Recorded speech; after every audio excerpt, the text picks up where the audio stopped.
Welcome to this journey through one of the most perplexing medical mysteries of the 20th century. Tell us where you're watching from now, because this story will challenge everything you think you know about the limits of human endurance in a way few other accounts can. We're about to delve into a mystery that captivated scientists, journalists, and the public across 3 continents, where one Hungarian man defied all known biological laws and left a legacy so controversial that medical textbooks still debate whether his condition was genuine or the greatest medical hoax of the modern era. It was the year 1947. The world was rebuilding from the ashes of the Second World War. In laboratories across America, scientists were unlocking the secrets of the atom. In Europe, destroyed cities were rising from rubble. And in a modest apartment in Budapest, Hungary, a railway worker named Pál Kern had just experienced something that would transform him into a phenomenon, and a prisoner of his own biology. Or had he? The question haunts us still, echoing through decades of medical journals, newspaper archives, and whispered conversations in neurology departments. Because what happened to Pál Kern shouldn't have been possible. The human body, that remarkable machine we carry through each day, has limits as inflexible as steel. Sleep is not optional. It is not negotiable. It is as essential to survival as oxygen, as fundamental as the beating of your heart. Yet Kern claimed, and hundreds of witnesses seemed to confirm, that he had not slept for over 3 decades. Not a single minute, not one moment of unconsciousness, not even a brief nod into that twilight realm between waking and dreaming. To understand this impossible story, we must first understand the world that created it. Hungary in 1947 was a nation caught between epochs. The war had carved deep wounds into the country's flesh. Budapest, once called the Pearl of the Danube, bore the scars of siege warfare. Buildings stood hollow-eyed, their windows shattered, their facades pockmarked with bullet holes. The famous bridges spanning the Danube had been destroyed and were only beginning their slow reconstruction. In the streets, people moved with the weariness of those who had survived too much. Food remained rationed. Coal for heating was scarce, and over everything hung the shadow of political transformation as the country slipped inexorably into the Soviet sphere of influence. It was in this atmosphere of exhaustion and transformation that Pál Kern lived and worked. He was, by all accounts, an ordinary man. 42 years old in 1947, married with children, employed by the Hungarian state railways as a low-level administrator. His life followed the rhythms common to millions. Wake before dawn, work long hours processing paperwork and logistics, return home to a cramped apartment, eat a modest dinner, sleep. Sleep, that most universal of human experiences, that nightly surrender to unconsciousness that binds every person who has ever lived. From the moment we emerge from the womb until the moment we draw our final breath, we spend approximately 1/3 of our existence in sleep. It is during these hours that our bodies repair themselves, that our minds process and file away the experiences of the day, that our immune systems strengthen their defenses. Without sleep, the human body begins to deteriorate rapidly. Medical science has documented this with chilling precision. After 24 hours without sleep, cognitive function declines noticeably. After 48 hours, microsleeps begin, brief moments where the brain simply shuts down, whether the person wills it or not. After 72 hours, hallucinations emerge. Beyond that, the deterioration accelerates into delirium, psychosis, and eventually death. The longest scientifically documented period without sleep, verified under continuous medical observation, is 11 days, achieved by 17 year old Randy Gardner, in 1964. By the end, Gardner could barely function. His speech was slurred, his movements uncoordinated, his thinking fragmented. Recovery required weeks. Yet according to Kern's story, he would claim to have exceeded this by a factor of nearly 1,000. The incident occurred in late autumn. The specifics vary depending on which account you examine, and this variance itself will become crucial to our understanding. According to Kern's own testimony, given repeatedly to doctors, journalists, and curiosity seekers over the following years, he was involved in an accident during the war. Some versions place this in 1942, others in 1943 or 1944. The details shifted like shadows. What remained consistent was the essential claim: Kern had suffered a severe head injury. Shrapnel from an explosion. Some accounts specified a grenade, others an artillery shell, had struck him in the temporal region of his skull. He had been knocked unconscious, evacuated to a field hospital, and eventually recovered consciousness days later. But something had changed. Something fundamental had been altered in the architecture of his brain. When Kern awoke in that hospital bed, he would later claim he did not sleep again. Not that night. Not the next night. Not ever. At first, Kern's family didn't believe him. How could they? The human mind is remarkably skilled at self-deception. We've all experienced nights where we've tossed and turned, convinced we haven't slept a wink, only to realize the next morning that hours passed unnoticed, that we did indeed sleep, however fitfully.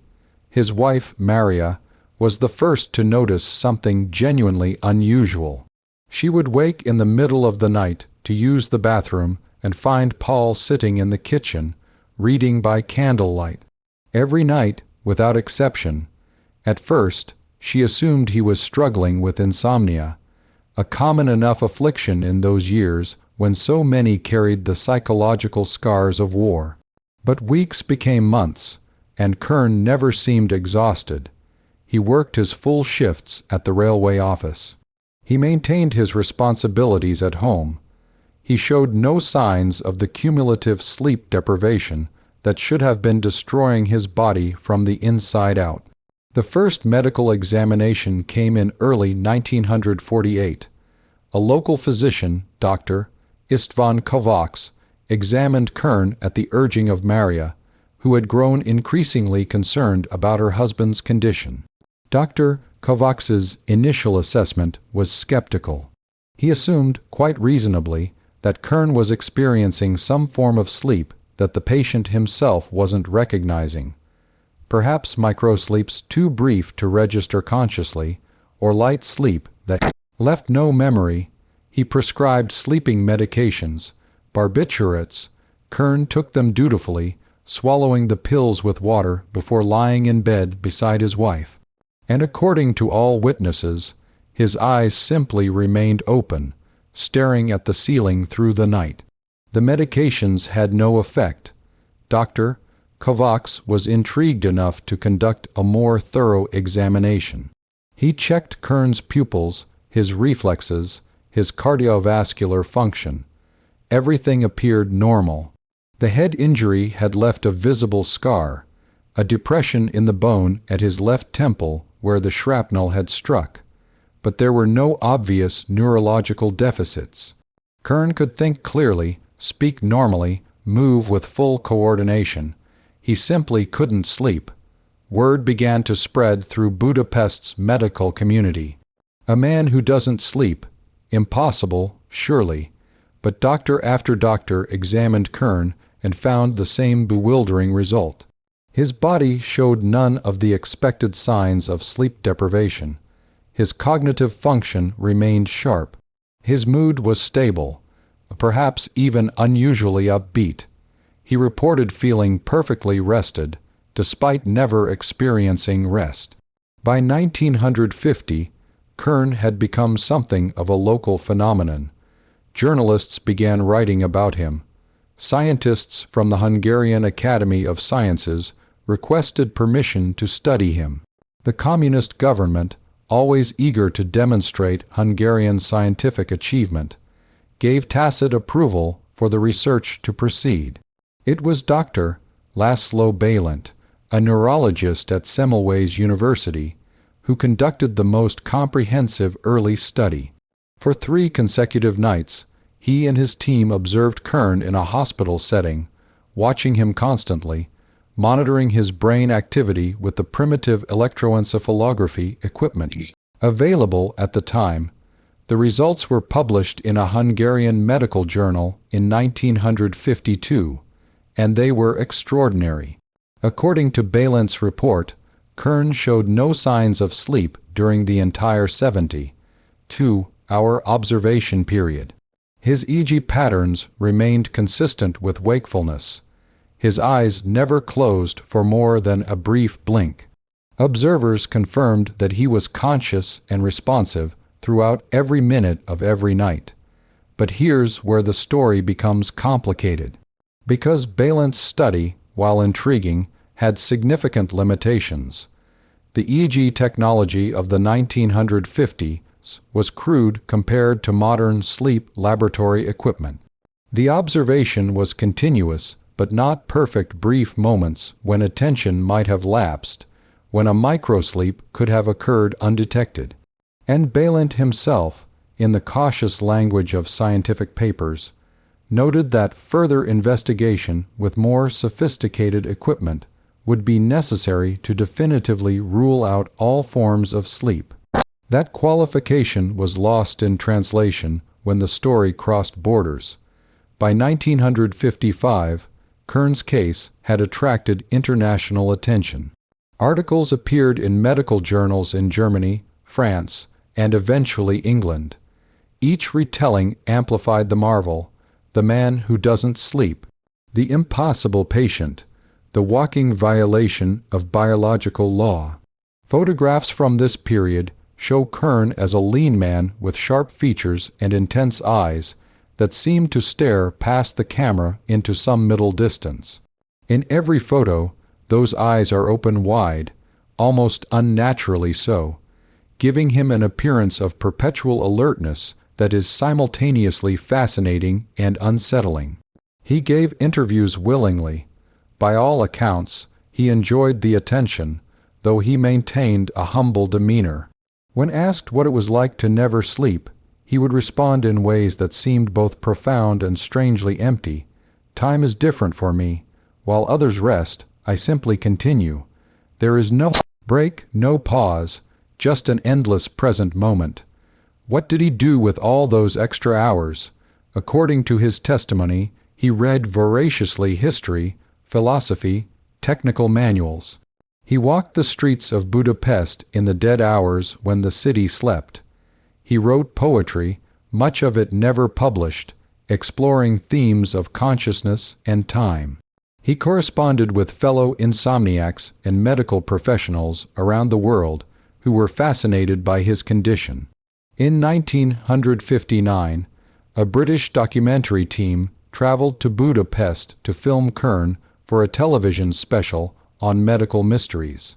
The footage, grainy and stilted by modern standards, shows Kern in his apartment, surrounded by books, speaking in accented but fluent English about his condition. The cameramen followed him through an entire night, filming him as he sat reading, as he prepared tea, as he stood at his window watching dawn break over the Danube. "I have become a witness to time," he tells the camera at one point, his expression thoughtful. "I experience every hour that others lose to unconsciousness. I am not sure if this is a gift or a curse. Perhaps it is both." The documentary aired in England in 1960 to considerable public interest.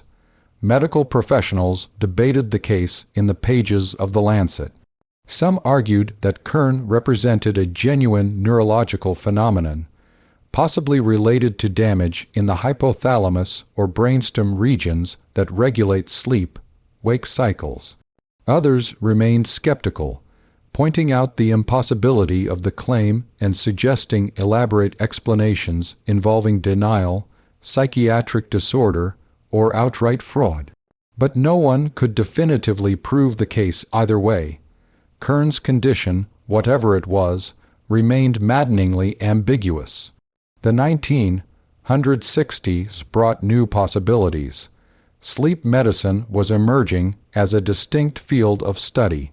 In laboratories around the world, scientists were mapping the stages of sleep with unprecedented precision using polysomnography, the simultaneous recording of brain waves, eye movements, muscle activity, and other physiological parameters. In 1963, Dr. William Dement, one of the pioneers of modern sleep research, encountered Kern's case in the medical literature. Dement was then at Stanford University, establishing what would become one of the world's premier sleep laboratories. He was intrigued by the Hungarian railway workers' supposed condition and initiated correspondence with Hungarian colleagues, requesting that Kern be studied using modern polysomnographic techniques. The political situation complicated matters. Hungary remained behind the Iron Curtain, its borders tightly controlled. International scientific collaboration was possible but fraught with bureaucratic obstacles. Nevertheless, by 1965, arrangements were made for a comprehensive study at the Budapest Institute of Neurology, with consultation from Western sleep researchers. Kern, now 60 years old, agreed to participate. By this point, he claimed to have been without sleep for more than 20 years. If true, he had survived nearly 8,000 consecutive nights of complete wakefulness. The human cost of such an existence defied imagination. The study lasted 2 weeks. Kern was housed in a hospital room equipped with modern polysomnography equipment. Electrodes were attached to his scalp, recording the electrical activity of his brain. Sensors monitored his eye movements, muscle tone, heart rate, breathing. Video cameras recorded his every movement. And most crucially, trained sleep technicians watched him around the clock, ensuring that no moment went unobserved. The results, published in 1966 in a Hungarian neurological journal with an English summary, were deeply ambiguous.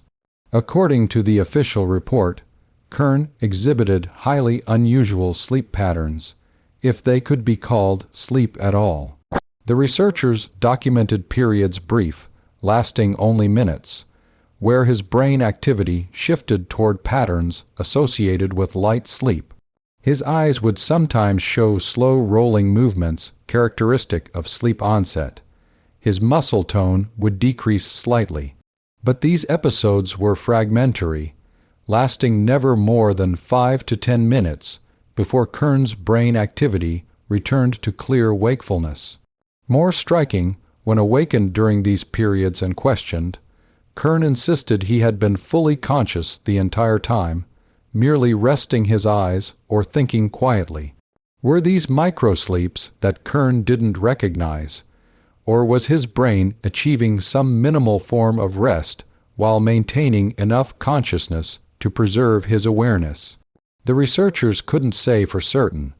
What they could confirm was that Kern was not experiencing anything resembling normal sleep. No sustained periods of unconsciousness. No cycling through the stages of sleep that characterize a healthy night's rest. No REM sleep, that crucial phase of vivid dreaming and memory consolidation that all humans require. Yet somehow, impossibly, he was surviving. Dr. Sandor Ferenczi, who led the Hungarian team, wrote in his conclusion, "The case of Pál Kern challenges our fundamental understanding of sleep's necessity. While we cannot conclusively state that he experiences zero sleep, we can confirm that his sleep architecture, if present, is so minimal and fragmented as to be incompatible with life according to all existing medical knowledge. That he remains functional despite this represents a phenomenon we cannot adequately explain. The study should have been definitive. Instead, it only deepened the mystery. Western scientists who reviewed the data remained divided. Some accepted that Kern represented a genuine, if unexplained, neurological anomaly. Others argued that the study's methodology had flaws, that the observation wasn't continuous enough, that the interpretation of the EEG data was questionable, that Kern might have been experiencing forms of sleep too unusual to recognize with standard techniques. And a third camp, growing larger over time, began to suggest something else entirely, that the whole case was an elaborate performance, a decades-long commitment to a deception so thorough that it had fooled dozens of doctors and scientists. But why? What possible motivation could drive a man to fake such a condition for more than 2 decades? The answer, some suggested, lay in the very attention the condition brought. Kern had achieved a kind of fame. He received a modest stipend from various research institutions for participating in studies. He was exempt from certain work requirements due to his medical condition. In a society where conformity was enforced and individuality suppressed, his peculiar status gave him a form of distinction and freedom. Perhaps, these skeptics argued, the shrapnel wound had been real but relatively minor. Perhaps Kern did sleep, but in ways so subtle and brief that he could conceal it from observers who weren't watching with sufficient vigilance. Perhaps he had trained himself to achieve rest through meditation, like states that preserved just enough consciousness to maintain his claim. Perhaps it was all a performance, sustained by an iron will and a profound need to be exceptional. Kern himself, when confronted with these theories in later interviews, would smile enigmatically. "I can only tell you my own experience," he would say. "I do not sleep. I have not slept since 1947. Whether you believe this is your choice. I am not trying to convince anyone.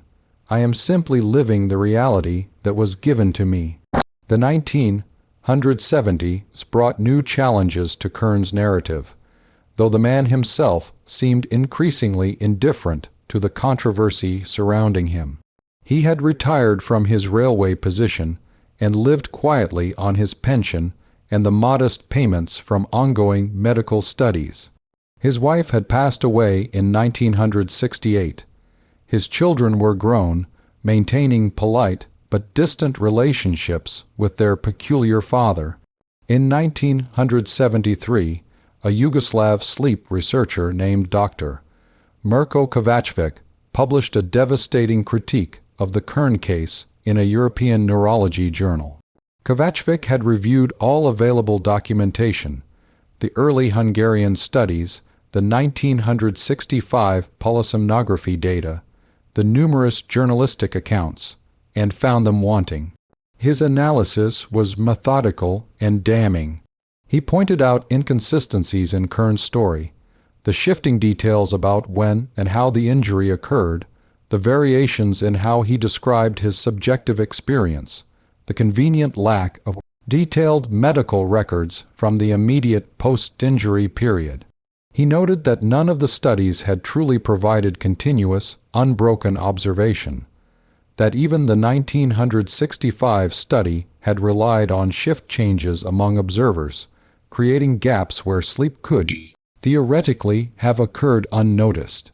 Most significantly, Kovačević analyzed the polysomnography data from the 1965 study and argued that what the Hungarian researchers had dismissed as brief rest periods were actually fragmented sleep episodes that, when totaled across the 2-week observation period, amounted to approximately 2 to 3 hours per night, severely diminished compared to normal sleep. Certainly, but enough to sustain life. Kern may believe his own narrative. Kovačević wrote, "Psychological denial and neurological damage can create genuine dissociation from one's sleep experiences, but the objective data, when properly interpreted, suggests that he does sleep, albeit in a highly fragmented and unusual pattern that preserves his conscious awareness of being awake even during rest periods. The critique gained traction in Western medical circles. Articles began appearing in popular science publications with titles like "The Man Who Thought He Never Slept" and "Debunking the Sleepless Legend." The narrative was shifting from medical marvel to cautionary tale about the importance of rigorous scientific methodology. Kern, reading these accounts in translation, seemed unbothered. In a 1975 interview with a Hungarian magazine, he was asked about the growing skepticism. "Scientists must question," he replied. "This is their nature. They measure, they test, they doubt. But I know what I experience. Their instruments and theories cannot tell me what my consciousness contains." There was something almost poignant in his defiance, this elderly man clinging to the identity that had defined his adult life. Whether his condition was genuine or illusory, whether it was neurological or psychological, one truth remained. Pál Kern had spent 3 decades living as if he never slept, organizing his entire existence around this belief. What would it mean to concede now that it might all have been a misunderstanding, a trick of his injured brain, a delusion sustained by pride and attention? In 1977, a final attempt was made to definitively study Kern's condition. A team of American sleep researchers, working with Hungarian colleagues, arranged for the most comprehensive observation yet attempted. Modern equipment, continuous video recording, multiple observers working in overlapping shifts to eliminate all gaps in surveillance. The goal was to provide irrefutable evidence one way or another. Kern, now 70, 2 years old and in declining health, initially agreed to participate. But as the study date approached, he withdrew his consent. His reasons, communicated through his daughter, were health-related. His doctors advised against the stress of such intensive monitoring. Some suspected the real reason was different, that Kern, whether consciously or unconsciously, knew that truly foolproof observation would expose the reality he'd spent so long denying. The study was canceled. The question remained unresolved. Pál Kern died on March 17, 1980, at the age of 75. The cause of death was listed as pneumonia complicated by cardiovascular disease. According to his daughter, who was with him in his final hours, he remained conscious and alert until very near the end. He never closed his eyes. She told a journalist who inquired afterward. Even at the last moment, he was watching, aware. Then he simply stopped breathing. Whether he experienced those final moments as a long, awaited descent into sleep, or whether his consciousness simply ceased like a light switched off, no one can say. In the decades since Kern's death, his case has become something of a Rorschach test for perspectives on medical mysteries and the nature of consciousness itself. Sleep researchers use it in lectures as an example of either the extremes of human neurological variation or the dangers of inadequate scientific skepticism. Depending on the instructor's interpretation, what do we know with certainty? Surprisingly little. We know that Pál Kern was a real person who lived in Budapest. We know he suffered a head injury during World War II. We know he was examined by numerous physicians who documented unusual sleep patterns. We know he maintained, consistently and without apparent financial motivation, that he did not sleep for more than 30 years. What we cannot know is the ultimate truth of his subjective experience, and this is perhaps the deepest mystery the case presents. Modern neuroscience has taught us that consciousness is far more complex than we once imagined. There are documented cases of people who sleepwalk through elaborate tasks with no memory of them. Cases of split brain patients whose two hemispheres seem to experience separate streams of consciousness. Cases of people in vegetative states who later report having been conscious and aware, trapped in unresponsive bodies. The relationship between consciousness and sleep remains incompletely understood even today. We know that sleep is essential, that prolonged deprivation causes death in laboratory animals within weeks. We know that the brain undergoes crucial restorative processes during sleep, clearing metabolic waste, consolidating memories, regulating neurotransmitters. But we're still mapping the boundaries of what's possible.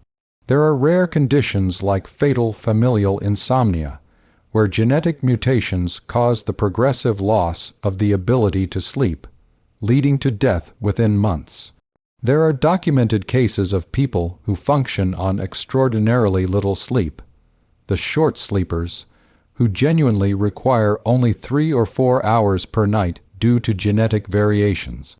There are meditative adepts who claim to achieve restorative states without losing consciousness. Could Kern have represented some extreme variant along this spectrum? A case where brain injury triggered such a radical reorganization of sleep architecture that he achieved whatever minimal rest his body required through brief, fragmented episodes that preserved enough conscious awareness to feel unbroken. Or was it, as many now suspect, a more mundane explanation?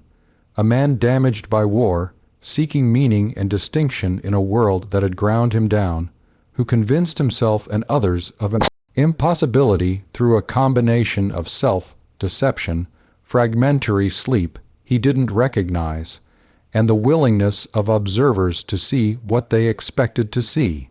Perhaps both explanations contain truth. Perhaps Kern's injury did alter his sleep patterns in unusual ways, but not nearly as extremely as he believed. Perhaps his consciousness experienced continuity where his brain actually experienced gaps. Perhaps he was both a genuine medical oddity and a victim of his own narrative, trapped in a story he could no longer escape even when evidence challenged it.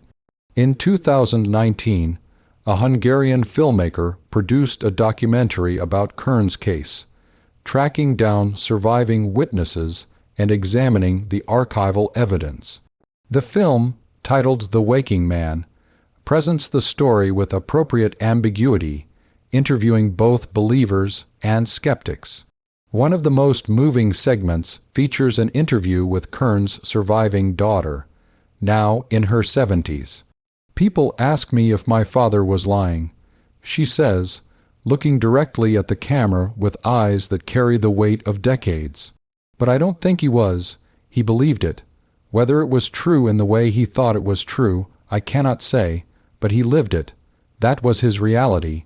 And who has the right to say someone's lived reality is false? It's a question that extends beyond one man's medical mystery. In an era when we increasingly understand that perception shapes reality, that consciousness is constructed through neural processes that can be disrupted and deceived, the line between objective truth and subjective experience grows blurrier. Modern sleep laboratories could definitively answer the question if Kern were alive today. Current polysomnography can detect microsleeps lasting mere seconds. Continuous EEG monitoring can map brain states with extraordinary precision. Video analysis using AI can detect physiological changes imperceptible to human observers. Genetic testing could identify mutations that affect sleep regulation. But we cannot resurrect the dead for study. We cannot rebuild the past with instruments that didn't exist. We are left with fragmentary records, contradictory testimony, and the ghost of a question that will never be fully answered. In the Hungarian state archives, researchers can still find the files from the various studies of Kern's condition. The polysomnography printouts from 1965 showing those ambiguous wave patterns. Photographs of him sitting in the hospital room, electrodes attached to his head, his eyes wide open, staring at nothing.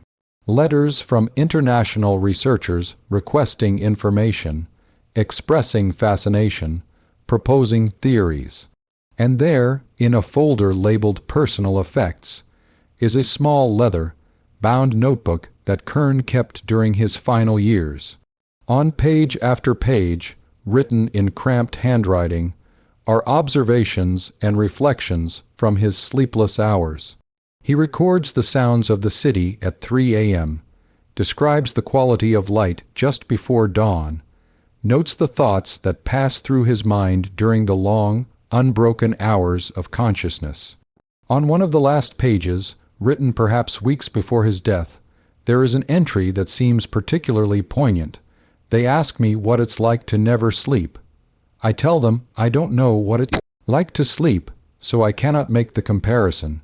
We each live in our own experience, separated from all others by the impenetrable boundary of consciousness. I can only tell you my truth. I am always here, always present, always aware, whether this is curse or blessing, illness or gift, truth or delusion. These are questions I leave for others. I simply am, continually, without pause. Reading those words, one feels the peculiar tragedy of Kern's existence. If he was telling the truth, he lived a life without the mercy of unconsciousness, without the nightly death and rebirth that gives shape to human time. If he was deceived, whether by injury, psychology, or will, he lived imprisoned in a false narrative, defined by something that wasn't quite real. Either way, he was alone in his experience. And that, perhaps, is the true nature of all mysteries, the unbridgeable gap between what we claim to know and what we can truly understand about another's inner life. The story of Pál Kern remains a disturbing reminder that the boundaries of human biology and consciousness are less fixed than we like to believe. It challenges our certainty about what is possible and impossible, what is real and illusory, what is medical fact and medical mystery. But questions remain, as haunting as the image of those wide-open eyes staring through decades of darkness. Did the shrapnel that struck Kern's skull in 1947 truly create a neurological impossibility, a man who transcended the universal need for sleep?